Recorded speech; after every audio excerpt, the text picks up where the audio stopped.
ব্রাহ্মণবাড়িয়া জেলার সরাইল উপজেলার অরুয়াইল ইউনিয়ন পরিষদের চেয়ারম্যান মোশাররফ হোসেন ভূঁইয়ার নেতৃত্বে বাড়ি দখলের চেষ্টা, লুটপাট, হামলা, মামলার অভিযোগ উঠেছে। তার সহযোগিতায় বাশারফ হোসেন ভূঁইয়া, আয়ুব হোসেন ভূঁইয়া, মোখলেসুর রহমান, মোহাম্মদ মাসুদ মিয়া, সিরাজ মিয়া সহ আরও কয়েকজন মিলে ক্ষমতার দাপটে এলাকায় ত্রাসের রাজত্ব কায়েম করেছে বলে একাধিক অভিযোগ রয়েছে। অরুয়াইল গ্রামের মৃত আসাদ মিয়ার ছেলে মোহাম্মদ জাবেদ মিয়া ব্রাহ্মণবাড়িয়া আদালত, পুলিশ সুপার কার্যালয় ও সরাইল থানার একাধিক অভিযোগ করেছে তাদের বিরুদ্ধে। বাবুল মিয়ার স্ত্রী বিলকিস আক্তার অভিযোগে বলেন, 18 সালে দুর্য শত্রুদের কাছ থেকে 6.5 শতক জায়গা কিনে আমি ওই জায়গার মধ্যে বসবাস করতেছি, ঘর দরজা করে আমার ছেলে মেয়ে নিয়ে। তাহলে আমার জায়গাটা নেওয়ার জন্যে মোশাররফ চেয়ারম্যান, মাসুক মেম্বার, সিরাজ, মুখলেস এরা আমাদেরকে অনেক হুমকি ধুমকি, অনেক ডর বই দেখাইতেছে। আমি ওরা ডরে আমি সর্বক্ষণই একটা টেনশনের মধ্যে থাকি, এর প্রতিকার চাই। এক কথায় তাদের অত্যাচারে বাড়িঘরে বসবাস করা দুষ্কর হয়ে পড়েছে।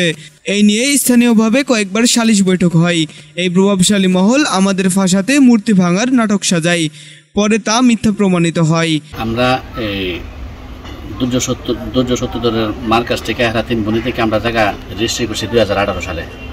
2018 সালে রেজিস্ট্রি করে হেরা 3 বোন জায়গা মাইপা দিয়া আমাদের ঘর দুয়ার উঠাই দিয়া এর এখান থেকে বিদায় হয়েছে। বিদায় হওয়ার পরে আমাদের এই জায়গাগুলি নিবাগার লাগি এই মাসুক মেম্বার, বর্তমান মোশাররফ চেয়ারম্যান, সিরাজ মিয়া, মুখলেস মিয়া এরা বিভিন্ন প্রকারের হুমকি দামকি দিয়া আমাদের হয়রানি করাইতেছে।